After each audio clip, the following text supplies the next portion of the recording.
Hello friends, in this video I will show you how to install Data Analysis Toolpack in Microsoft Excel.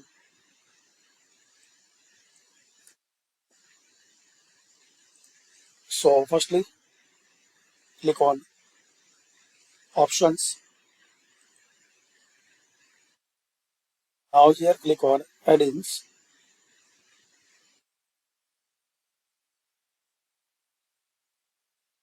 Now in the Manage, select Excel Add-ins. Then click on Go, and here select this Analysis Toolpack.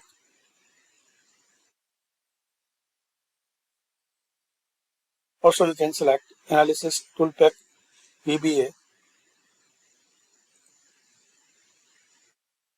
Then click on OK.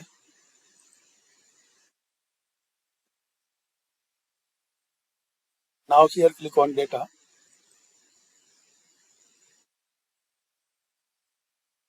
So you will see this data analysis toolpacks. Just click on it.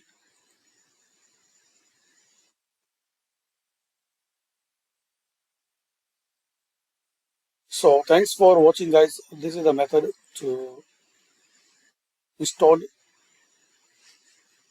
data analysis toolpacks in Excel. Thanks for watching.